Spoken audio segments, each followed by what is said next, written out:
हमें तो पता नहीं है, पर कुछ कारण तो है। हाँ, सबसे बड़ा कारण है कि हमको अगला जन्म ना हो। अगर हो तो राष्ट्र के लिए हो, सही बात। देश के लिए हो, समाज के लिए हो, अपने लिए ना हो। यही सबसे बड़ा कारण। जो अपने लिए करते हैं वो स्वार्थ की वासना में बन जाते हैं। और जिस महापुरुष का नाम लिया गया वो हमारे राष्ट्र की शान है, हमारे राष्ट्र के लिए जीवन अर्पित किया है। इस नाम को सुनते ही रोमांच हो जाता है। जैसे सुभाष चंद्र बोस, चंद्रशेखर आजाद, भगत सिंह, इन नामों को सुनते ही हृदय में एक नवीन ताकत पैदा होती है। कैप्टन बत्रा जी थे जिन्होंने देश कारगिल लड़ाई में उनका शहीद हुए थे, आप उनके पिताश्री हैं। बहुत सुंदर, बहुत धन्यवाद। और धन्य है वो माता पिता जिसका ऐसा पुत्र हो जो देश राष्ट्र के प्रति, उनकी गाथा सुनी है हमने, हाँ, कारगिल के युद्ध में।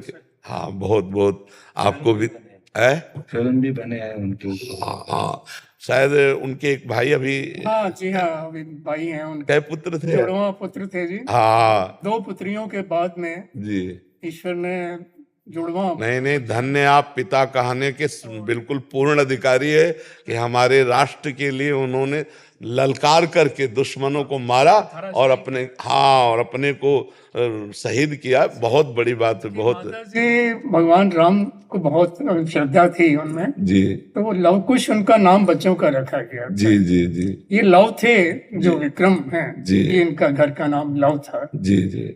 तो हमें गर्व है इस बात का कि मातृभूमि के लिए उन्होंने अपने प्राण न्यौछावर किए। बिल्कुल। लेकिन स्मृति उनकी आती है, रहती हमेशा साथ। आप में ही नहीं पूरे भारत में स्मृति है, आप में ही नहीं पूरे भारत की आंखों में आंसू। जब उस बात को देखा जाता है ना तो ऐसे देखा जाता है जैसे मेरा भाई, मेरा जन। ये मतलब आप इतना सौभाग्य समझिए कि हमारा पूरा भारत उनकी स्मृति के लिए, हाँ, पूरा भारत। अभी 6-7 महीने पहले उनकी माता श्री, उनका भी स्वर्गवास वो सिधार गए। जी जी। तो कुछ परिस्थिति वश मैं कर नहीं पाया, उनको कार्डियक अरेस्ट हो गया हार्ट पे एकदम सुबह सुबह। तो मैं ले जा नहीं पाया, कुछ परिस्थिति ऐसी बनी कि दूर जाना था।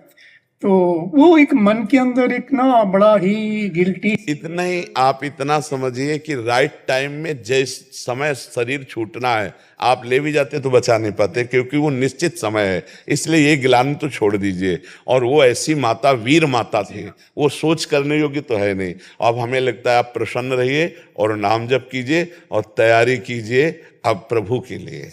नहीं, देश में तो आपका झंडा झूम ही रहा है, आप उनके पिता हैं, नहीं? और ऐसे वीर बहादुर पुत्र हुए।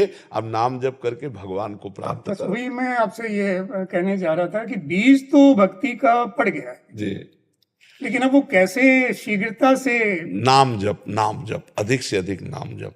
जो नाम आपको प्रिय हो, राम कृष्ण हरि राम जी मेरे, हाँ, बस बार बार उसी नाम को दोहराइए। नाम में ही सब कुछ सामर्थ्य विराजमान है। ठीक है, लो।